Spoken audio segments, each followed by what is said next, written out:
আজকে বলবো হকের ব্যাপারটি। হক, হক শব্দটি হচ্ছে বাতিলের বিপরীত, মিথ্যার বিপরীত, অসত্যের বিপরীত। শব্দটি কি? হক। এর অর্থ হচ্ছে সঠিক, নির্ভুল, সত্য, ন্যায়, ইনসাফ ইত্যাদি এই কথার মধ্যে এসে যায়। এর মধ্যে আল্লাহর হক এবং বান্দার হক এসে যায়। হকের দাওয়াত অর্থ হচ্ছে ঈমানদারদের সমাজ এরকম হবে না যে বাতিল মাথা উঁচু করে দাঁড়াবে আর হকপন্থীরা মাথা নিচু করে তারপরে চলবে, নাহকের বিরুদ্ধে কথা বলবে না, চুপ করে থাকবে। এটা ঈমানদার যে সমাজে বাস করে সেই সমাজের চিত্র এরকম হতে পারে না। চিত্র হবে যে সমাজে হক বাস করবে, ঈমানদারেরা বাস করবে, সেই সমাজের ভেতরে বাতিলের বিরুদ্ধে ঈমানদারেরা সোচ্চার হবে, তাদের কণ্ঠের আওয়াজ বুলন্দ হবে। কোন অসত্যকে, কোন মিথ্যাকে, কোন নাহককে সে বরদাস্ত করবে না। এটাই হলো ঈমানের দাবি। এটা কিসের দাবি? দেখুন, হক থেকে যদি চুপ থাকা হয় তাহলে মারাত্মক অবস্থা হবে। হযরত দাউদ আলাইহিস সালামের জামানায় শনিবারের দিন মাছ খাওয়া নিষিদ্ধ ছিল। আছে না কোরআন শরীফে? মাছ খাওয়া নিষিদ্ধ ছিল। আল্লাহ পাকের এই নিষেধকে অমান্য করে মাছ খাইল যারা, ইহুদিদের মধ্য থেকে আল্লাহ পাক ৭০,০০০ বনী ইসরাইলকে, ইহুদিদেরকে কি বানাইছিলেন? কি বানাইছিলেন? বান্দর, বানর বানাই দিলেন। এখন ইহুদিগুলো যে বান্দর হয়ে গেল, এটা কোরআন শরীফে আছে কিনা? আছে কিনা? দারুন সাহেব মনে করলেন যে তো একটা মহা মুসিবতের কথা। ইহুদিরা এরা যে বান্দরের জাত, এদের মধ্য থেকে এতগুলো লোক বান্দর হইছে, আমাদের এই কলঙ্ক আমরা মেটাই কি করে? সুতরাং শিয়াল ভাবলো আমার একার লেজ যখন কেটেছে, সকলের লেজ আমি কেটে ছাড়বো। তখন ইহুদিদের সন্তান ডারউইন সে বলল, পৃথিবীর মানুষগুলি আসলে মানুষ না। তাছাড়া মানুষ না তো কি এগুলা? এগুলা ছিল সিম্পাজি, ওরাং ওটাং, বান্দর ছিল। দেখো না, বান্দরের সাথে মানুষের কিছু মিল টিল আছে। মানুষগুলিকে তারা বান্দর বলল, ডারউইন সাহেব। এখন আমি বুঝি না যে কোন জিনিসের সাথে কোন জিনিসের সিমিলারিটি থাকলে এটা ওটার পূর্বপুরুষটা কি করে বলা যায়? পাবদা মাছ দেখতে তো বোয়াল মাছের মতো, নাকি বলেন? পাবদা চেনেন না বোঝায় শ্রীরঙের মানুষেরা? পাবদা দেখতে বোয়ালের মতো। কিন্তু কেউ কি কোনোদিন বলেছে যে এই পাবদারাই পুটি টুটি খাইয়া একদিন বোয়ালে পরিণত হয়ে গেছে? এটা কখনই বলা হয় না। সুতরাং বানরের সাথে মানুষের মিল ডারউইন সাহেব কোথায় খুঁজে পেলেন আমি জানি না। তিনি বললেন কি, এই মানুষগুলি আসলে ছিল বাঁদর, তাদের পাছায় ছিল লেজ। তারা দাঁড়াতো গিয়ে কিসের উপরে থাকতো? ডালে ডালে ঘুরতো।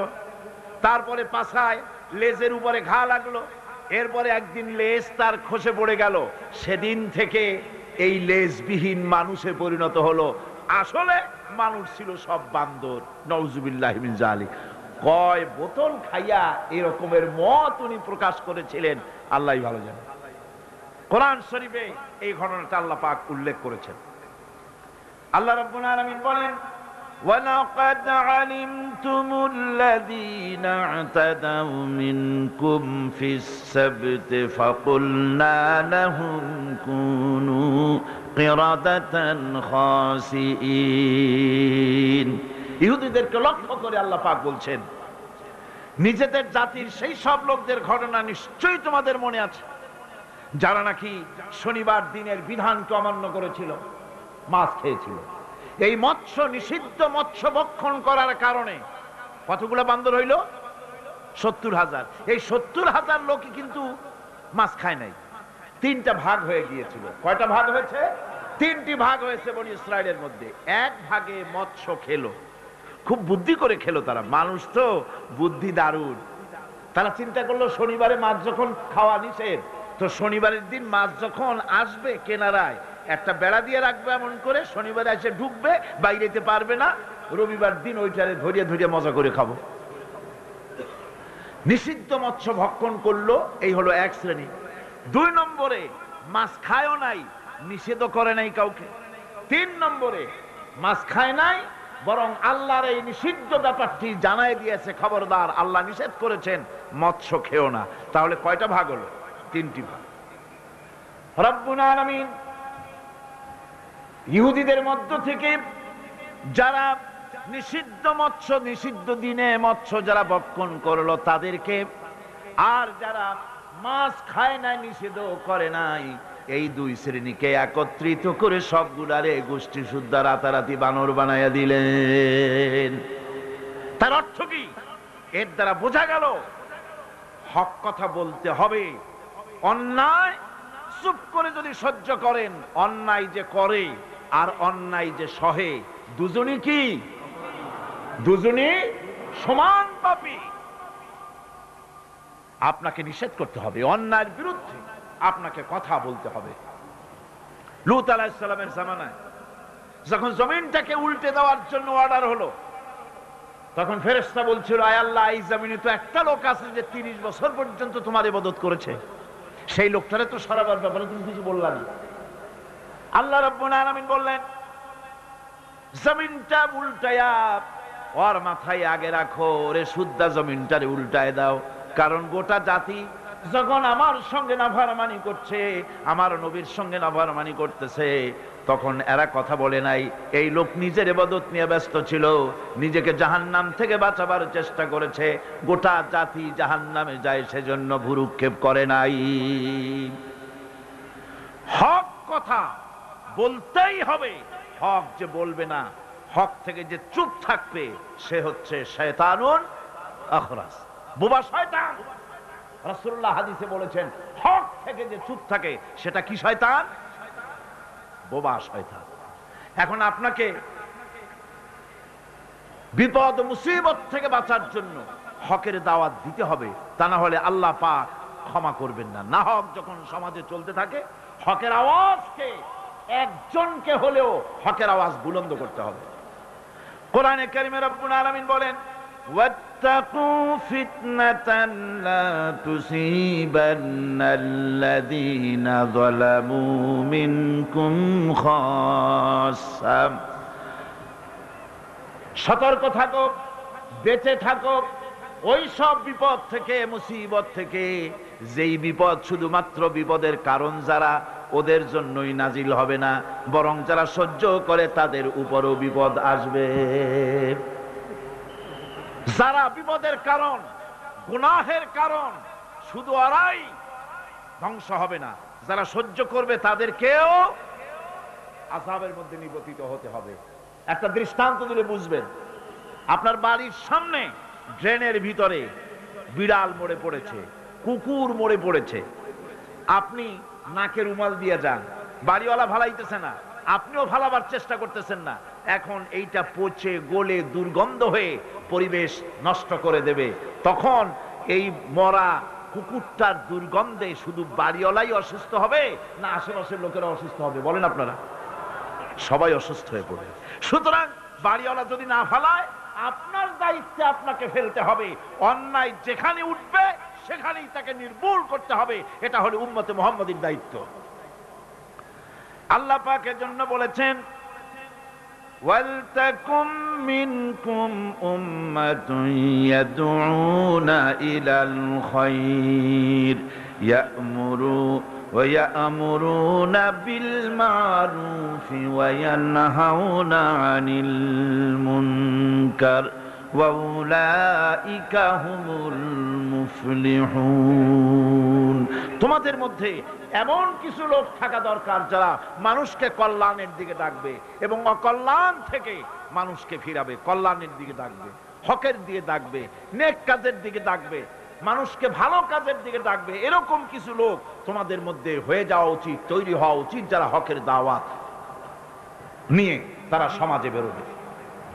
কারণ মুসলমানেরা হলো, আমাদের সম্পর্কে আল্লাহ পাক বলেছেন, কুনতুম খায়রা উম্মাতিন উখরিজাত লিন-নাসি তা'মুরুনা বিল মা'রুফি ওয়া তানহাউনা আনিল মুনকার। তোমরা হচ্ছে শ্রেষ্ঠ জাতি। আমরা কি জাতি? আমরা যে শ্রেষ্ঠ জাতি সে কথা বলার মতো হিম্মত এখন আমাদের আর নাই, যার জন্য আপনারা আওয়াজ দিলেন যা শোনাই গেল না। মুসলমানেরা কি জাতি? খায়রে উমাম, ইমামে আকওয়াম। পৃথিবীর ভিতরে সমস্ত জাতি সমূহের ভেতরে শ্রেষ্ঠ জাতি কারা? আরো জোরে বলুন। একথা কে বলেছেন? আল্লাহ পাক বলেছেন, তোমরা শ্রেষ্ঠ জাতি। তোমাদের দায়িত্ব হচ্ছে তা'মুরুনা বিল মা'রুফ ওয়া তানহাউনা আনিল মুনকার। তোমাদের দায়িত্ব হচ্ছে ভালো কাজের আদেশ করবে, অন্যায় কাজ থেকে মানুষদেরকে ফিরাবে। এটা হচ্ছে তোমাদের দায়িত্ব। এই দায়িত্ব যদি আমরা পালন করতাম তাহলে আমাদের সমাজের ভেতরে এই অন্যায় অসত্য টিকে থাকতে পারত না। আমরা মানুষকে ভালো কাজের আদেশ দেই না। ভালো কাজের আদেশ দিতে হলে ক্ষমতায় থাকতে হয়। আদেশ আর অনুরোধ এ দুটো কি এক জিনিস? আদেশ আর অনুরোধ দুটো কি এক জিনিস? আদেশ দিতে গেলে আদেশের জায়গায় পৌঁছাতে হয়। আদেশের জায়গায় না গিয়ে কাউকে হুকুম দেওয়া যায় না, অনুরোধ জানাতে হয়। গভর্নমেন্টের কাছে বিনীতভাবে অনুরোধ জানাই, সিনেমার অশ্লীলতার জ্বালায় টিকতে পারি না, রমজান মুবারক এসেছে, এই অশ্লীল সিনেমার ছবি নামায় ফেলা হোক, বিনীতভাবে অনুরোধ জানাই। এটা হলো অনুরোধ।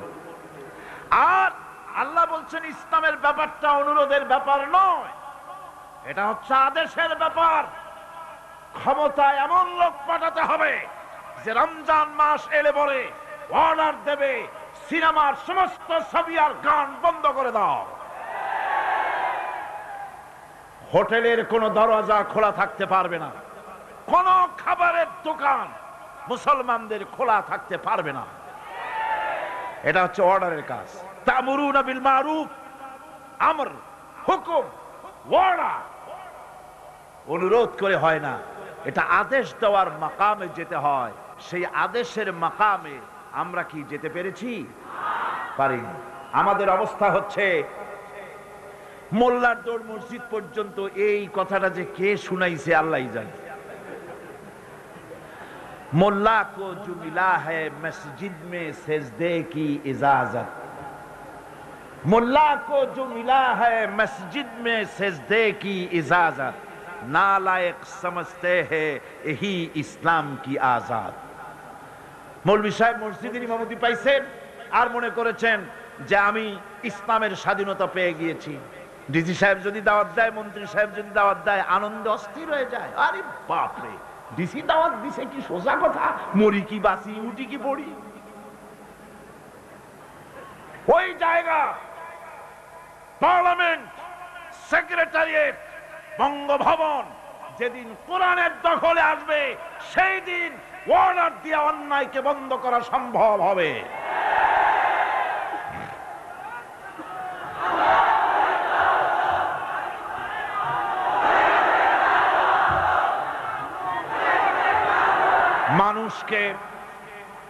মানুষকে হকের দাওয়াত দিতে হবে। আল্লাহ রাব্বুল আলামিন বলেন, ওয়ামান আহসানু কাওলাম মিম্মান দাআ ইলাল্লাহি ওয়া আমিলা সালিহান ওয়া ক্বালা ইন্নানী মিনাল মুসলিমিন। ওয়ামান আহসানু কাওলাম মিম্মান দাআ ইলাল্লাহ, ওর থেকে ভালো কথা আর কার হতে পারে যে ব্যক্তি মানুষকে আল্লাহর দিকে ডাকে। সুবহানাল্লাহ গণ, সুবহানাল্লাহ বলেন। আল্লাহর দিকে যে ডাকে সেই ওয়ামান দা ইলাইহি, হাদিস শরীফের ভিতরে আছে মান ক্বালা বিহি সাদাকা। কোরআন থেকে যে কথা বলে সে কি কথা বলে? সত্য কথা বলে। কোরআন থেকে যে কথা বলে সত্য কথা বলে। মান ক্বালা বিহি সাদাকা ওয়া মান আমিলা বিহি উজরা। আরে কোরআন থেকে যারা আমল করে আল্লাহ তাদেরকে পুরস্কৃত করেন। ওয়ামান হাকামা বিহি আদালা, কোরআন থেকে যে বিচার করে সেই জাস্টিস ইনসাফ কায়েম করে। ওয়ামান দা ইলাইহি হুদিয়া ইলা সিরাতিল মুস্তাকিম, আর যারা কোরআনের দিকে দাওয়াত দেয় তাদের দাওয়াতই সহজ সরল দাওয়াত। আওলাদের রাসূল আপনাদের সামনে কোরআনের দাওয়াত দিলেন, কোরআনের পক্ষে কাজ করুন, সবাই হাত উঁচু করে আপনারা সমর্থন দিয়েছেন। আমরাও অপেক্ষা করব এই সমর্থন আপনারা কতদিন বজায় রাখতে পারে। আল্লাহ যেন তৌফিক দেন। জোরে বলেন আমিন। আরো জোরে বলেন আমিন। ওয়ামান আহসানু কাওলাম মিম্মান দা ইলাল্লাহ, ওর চাইতে ভালো কথা আর কার, যে মানুষকে আল্লাহর দিকে ডাকে। আমরা কার দিকে ডাকি? বিশ্বাস করুন, আমরা তো সমাজতন্ত্রের দিকে মানুষ ডাকি না। বলেন, আমরা কি সমাজতন্ত্রের দিকে মানুষ ডাকি? পুঁজিবাদের দিকে ডাকি, জাতীয়তাবাদের দিকে ডাকি, ধর্ম নিরপেক্ষ মতবাদের দিকে ডাকি। আমরা কার দিকে ডাকি? ধর্ম নিরপেক্ষ মতবাদ আল্লাহর তৈরি না মানুষের তৈরি? পুঁজিবাদ আল্লাহর না মানুষের? সমাজতন্ত্র আল্লাহর না মানুষের? জাতীয়তাবাদ আল্লাহর না মানুষের? আরে কোরআন কার? ইসলাম কার? সেই আল্লাহ রাব্বুল আলামিনের দিকে আমরা ডাকি। আমরা আমার বাপের দিকে ডাকি না, মায়ের দিকে ডাকি না, দাদার দিকে ডাকি না, মন গড়া কথা বলি না, ওলামায়ে হক কথা বলে কোরআনের কথা। সুবহানাল্লাহ। ওয়ামান আহসানু কাওলাম মিম্মান দা ইলাল্লাহ, ওয়ামান আহসানু কাওলাম মিম্মান দা ইলাল্লাহ, ওর থেকে ভালো কথা আর কার হবে যে ব্যক্তি মানুষকে ডাকে আল্লাহর দিকে। সুবহানাল্লাহ। প্রাণ ভরে কান সুবহানাল্লাহ। আমরা কোন নেতার দিকে মানুষকে ডাকি না, আল্লাহর কসম আমরা কোন মানুষের পূজা করি না, কোন ব্যক্তির পূজা করি না, কোন নেতার পূজা করি না, কোন নেতার দিকে মানুষকে আকর্ষিত করি না। আমরা মানুষকে ডাকি আল্লাহর দিকে, আর ডাকি বিশ্ব নবী সাইয়্যিদুল মুরসালিন আশরাফুল আম্বিয়া রাহমাতুল লিল আলামিন জনাবে মুহাম্মদুর রাসূলুল্লাহ সাল্লাল্লাহু আলাইহি সাল্লামের দিকে মানুষদেরকে ডাকি। ওয়ামান আহসানু কাওলাম মিম্মান দাআ ইলাল্লাহ, ওর থেকে ভালো কথা আর কার হবে যে মানুষকে আল্লাহর দিকে ডাকে। ওয়া আমিলা সালিহান, আর এরপরে সে নেক কাজ করে, সৎ কাজ করে। ওয়াকালা ইন্নানি মিনাল মুসলিমিন, আর আমি হচ্ছি মুসলমানদের একজন। আমি মুসলমান তা বলছে না, কিন্তু কি বলছে? আমি মুসলমানদের একজন। এই আয়াত নাজিল হলো কখন?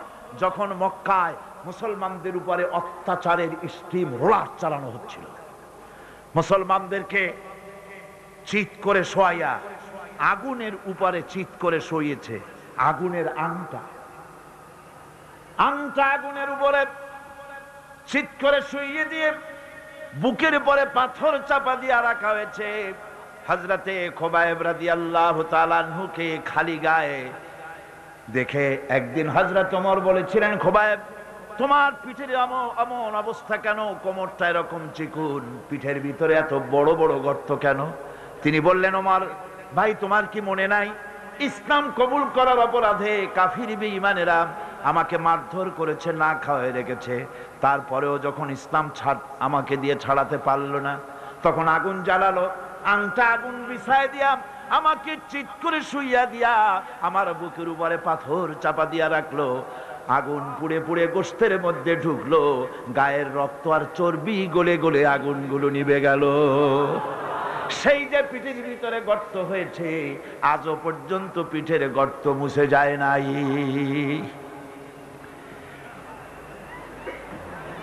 আল্লাহ পাক বলছেন, ওয়াকালা ইন্নানি মিনাল মুসলিমিন।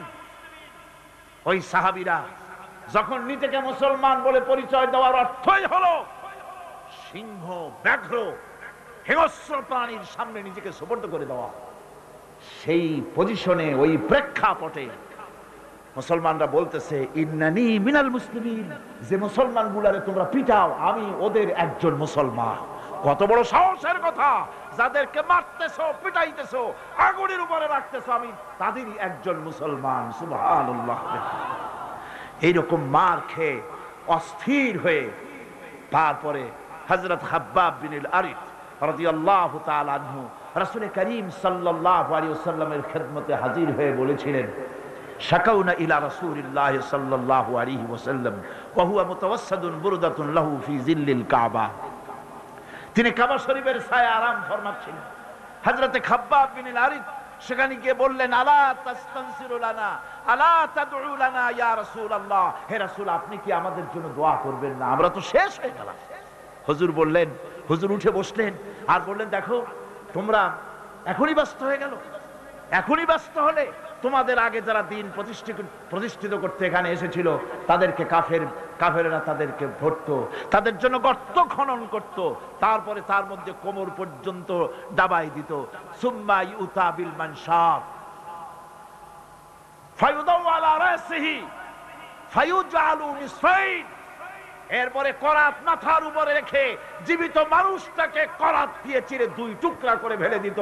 মা ইয়াসুদ্দুহু যালিকা আন দীনিহি, এত বড় অত্যাচার করেও মুসলমানদেরকে আল্লাহর দ্বীনের রাস্তা থেকে এক চুলও সরাই দিতে পারে নাই।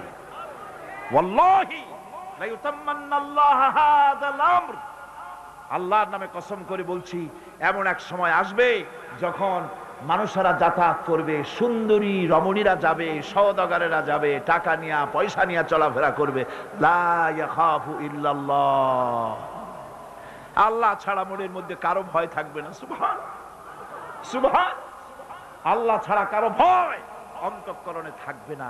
এরকম সময় আসবে, ওয়ালাকিন্নাকুম তাস্তাজিলুন, আসলে তোমরা বড্ড তাড়াহুড়ো করছো, এত তাড়াহুড়ো করো না, অপেক্ষা করো, আমি নবী কসম করছি এমন সময় আসবে।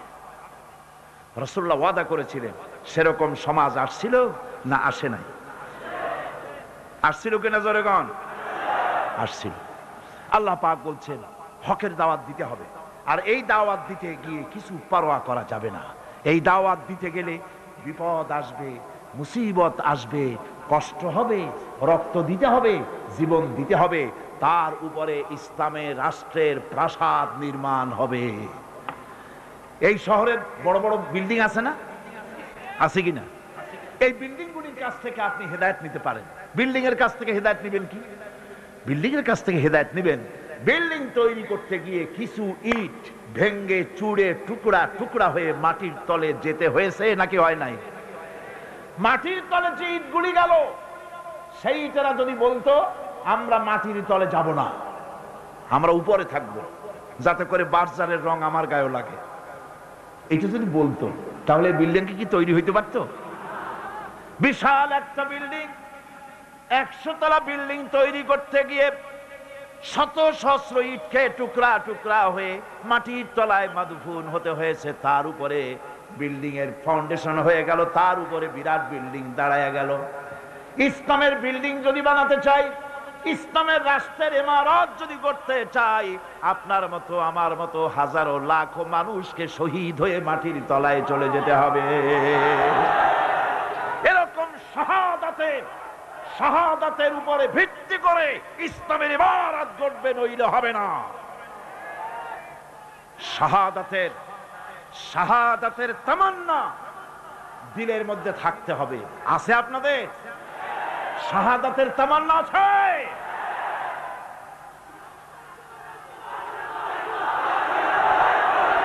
বুখারী শরীফে এসেছে,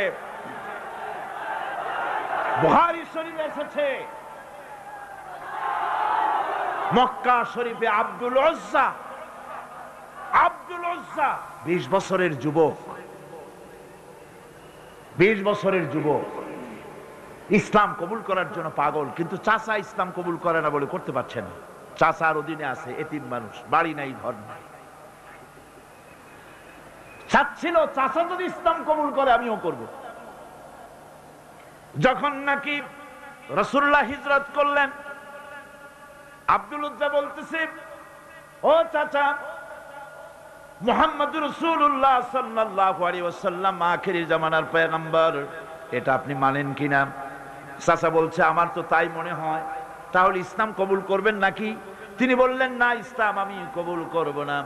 আব্দুল উজ্জা বলছে, আমি দীর্ঘদিন অপেক্ষা করতেছিলাম আপনি ইসলাম কবুল করবেন বলে। আপনি যখন করবেন না, আপনি সাক্ষী থাকেন, আমি আমার কথা ঘোষণা করে দিলাম, আমি মুসলমান হয়ে গেলাম। লা ইলাহা ইল্লাল্লাহু মুহাম্মাদুর রাসূলুল্লাহ। চাচা বলছে, এই কালেমা পড়ার অর্থ কি তুমি জানো? বলে, না, জানি না। এর অর্থ হচ্ছে, তোমাকে আমি যা দিয়েছি, বাড়ি ঘর টাকা পয়সা উট ঘোড়া সব আমাকে ফিরায় দাও। তিনি বললেন, সব তুমি নিয়ে নাও। চাচা বলছে, এটাই শেষ নয়, তোমার গায়ের যে জামা আছে, পরনে লুঙ্গি আছে, এটা আমার, এটাও দিতে হবে। গায়ের জামা পরনের কাপড়টাও খুলে দিয়ে দিলেন। কত চড়া দামে ইসলাম গ্রহণ করেছে, কত চড়া দাম। উলঙ্গ অবস্থায় মায়ের কাছে গিয়ে হাজির। 20 বছরের যুবককে উলঙ্গ দেখে মা 2 হাত দিয়ে চোখ ছেপে ধরেছেন। বাবা, তোমার এই অবস্থা কেন? তিনি ঘটনা শোনালেন। মা বললেন, আমার কাছে কি চাও? ছেলে বলছে, মা, একটা কাপড় চোপড় কিচ্ছু একটা দাও, আমি মদিনাতুর রাসূল, মদিনায় চলে যেতে চাই, রাসূলুল্লাহর কাছে আমি যেতে চাই, আমি পাগল হয়ে গেছি, আমার একটু কাপড় দাও।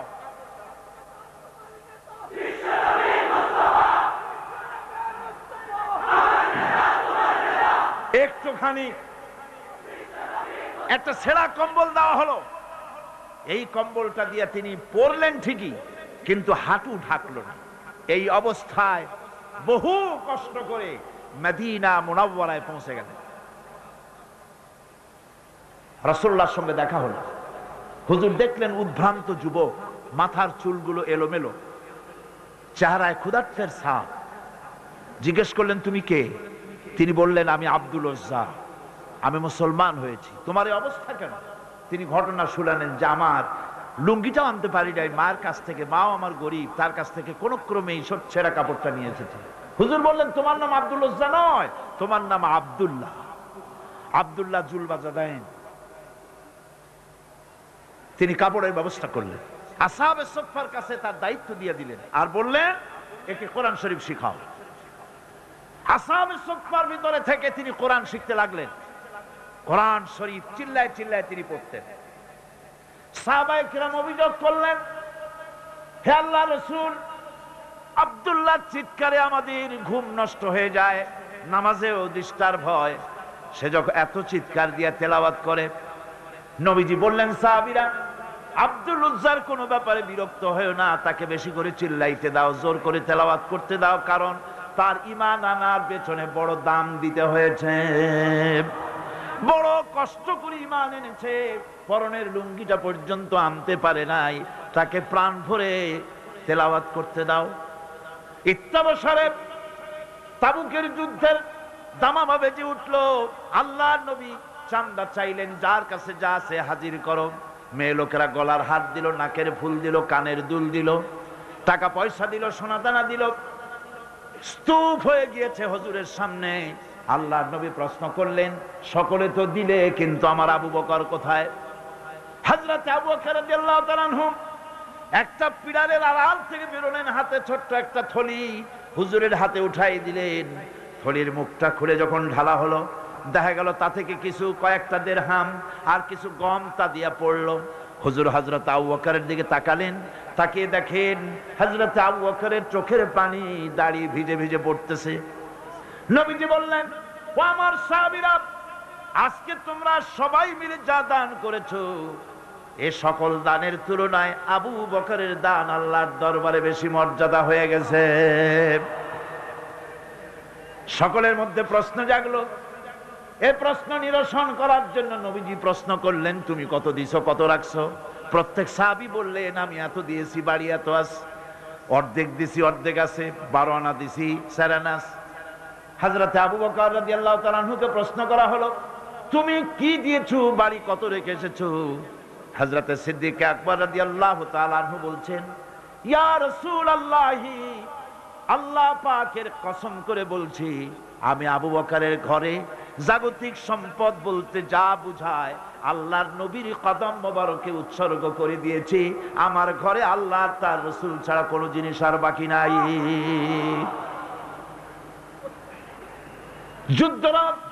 যুদ্ধের জন্য রওনা হয়ে গেলেন 30,000 সৈন্য নিয়ে। আল্লাহর নবী তাবুকের যুদ্ধের দিকে রওনা হলেন। রোমকদের সঙ্গে যুদ্ধ হবে, হযরতে আব্দুল্লাহ পিছন থেকে হুজুরের কাছে এসে দাঁড়ালেন, বললেন, ইয়া রাসূলুল্লাহ, এই জিহাদের জন্য সকলে চাঁদা দিল, টাকা দিল, সোনা দিল, পয়সা দিল, আমি কিছুই তো দিতে পারলাম না। আমি আপনার কাছে দোয়া চাই, আপনি দোয়া করেন এই তাবুকের প্রান্তরে গিয়ে আমি যেন আমার জীবনটা দিয়া যেন আমি এই চাঁদা দিতে পারি, এই জিহাদের জন্য যেন আমার শাহাদাত আল্লাহ রাব্বুল আলামিন মঞ্জুর করে নেন। নবীজি দাঁড়ালেন, একজনকে অর্ডার দিলেন, গাছের একটা বাকল নিয়ে আসো। গাছের একটা বাকল আনা হলো। নবীজি নিজ হাতে আব্দুল্লাহর হাতে বাকলটা বেঁধে দিয়া বললেন, আল্লাহ, আব্দুল্লাহর রক্ত আমি কাফেরদের জন্য হারাম করে দিলাম। হযরত আব্দুল্লাহ চিৎকার করে কেঁদে উঠলেন, ইয়া রাসূলুল্লাহ, আমি চাইলাম শাহাদাতের জীবন, আর আপনি আমার রক্ত কাফেরের জন্য হারাম করতে চাইলেন আল্লাহর কাছে। আমার মনের আশা তো পূরণ হলো না। নবীজি বললেন, আব্দুল্লাহ, এখন যদি তোমার মউত হয়, জ্বরেও যদি তুমি ঘরে বসে মরো, আল্লাহ রাব্বুল আলামিন তোমার শাহাদাতের দরজা নসিব করে দিবেন। তাবুকের প্রান্তরে গিয়ে বেশ কয়েকদিন পর রাসূল করিম সাল্লাল্লাহু আলাইহি ওয়াসাল্লামের কাছে খবর এলো, হে রাসূল, আব্দুল্লাহ কয়েকদিন জ্বরে ভুগে ইন্তেকাল করেছে। হুজুর বললেন, আব্দুল্লাহর গোসল দিয়ে কাফনের কাপড় পরায় নিয়ে আস। আনা হলো, জানাজা পড়া হলো রাতের বেলায়, আলো নাই, অন্ধকার রাত। কবর খনন করা হলো। কবরের কাছে একজন একটা টিম টিম করে আলো জ্বালায় ধরেছে, দুইজনে লাশ উঁচু করে নিয়ে আসছে। আর কবরের ভিতরে একজন দাঁড়ানো লাশ ধরার জন্য। যিনি কবরের ভিতরে দাঁড়ানো, তিনি বলতেছেন, লাশ দুইজনে তোমরা আনতেছো, খবরদার তোমার ভাইয়ের সাথে যেন বেয়াদবি না হয়। কবরের কাছে এসে যখন লাশ দিয়ে দেওয়া হলো, কবরের ভিতরে দাঁড়ায়া লাশ যিনি ধরলেন, তিনি আর কেউ নন, তিনি বিশ্বনবী মুহাম্মদুর রাসূলুল্লাহ সাল্লাল্লাহু আলাইহি ওয়াসাল্লাম।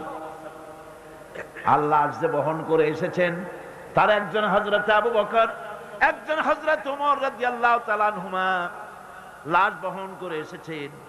কবরের পাশে হযরত বেলাল আলো উঁচু করে ধরেছেন। রাসূলুল্লাহ নিজ হাতে কবরের মধ্যে আব্দুল্লাহকে শোয়ায় দিলেন। কবর থেকে উঠে এসে কবরের উপরে মাটি দিয়ে নবীজি আল্লাহ রাব্বুল আলামিনের দরবারে কবরের দুদিকে হাত বিস্তার করে নবীজি বললেন, আল্লাহ, আজকের এই সন্ধ্যা পর্যন্ত আমি আব্দুল্লাহর প্রতি রাজি ছিলাম, তুমিও আব্দুল্লাহর প্রতি খুশি হয়ে যাও। আমি রাজি ছিলাম এর উপরে, তুমিও খুশি হয়ে যাও। হযরত ইবনে মাসউদ রাদিয়াল্লাহু তাআলা আনহুমা চিৎকার মেরে কেঁদে বলছিলেন, আয় আল্লাহ, কতই না ভালো হতো আব্দুল্লাহর লাশটা না হইয়া আজকে যদি আমার লাশটা হতো, তাহলে আমার ভাগ্যটা কতটা খুলে যেত। দ্বীনের জন্য, ইসলামকে টিকে রাখার জন্য হকের ময়দানে আসতে হবে, হকের কথা বলতে হবে, ইসলামের পতাকা উঁচু করে ধরতে হবে। ভয় করা যাবে না। ভয় করা যাবে? একটু জোরে সোরে জিকির করেন, সুবহানাল্লাহ, আলহামদুলিল্লাহ, লা ইলাহা, আরো জোরে, সুবহানাল্লাহ।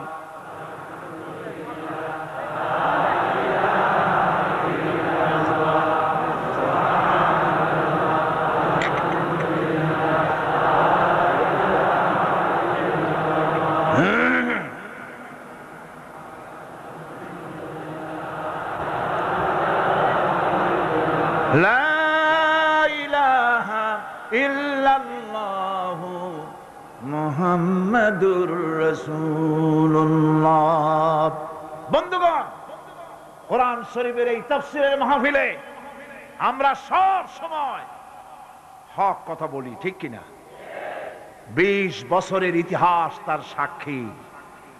দেশি বিদেশি আন্তর্জাতিক দুনিয়া মুসলিম নির্যাতনের, মানবতা নির্যাতনের বিরুদ্ধে আমরা কোরআনের মাহফিল থেকে কথা বলে থাকি, ঠিক কিনা?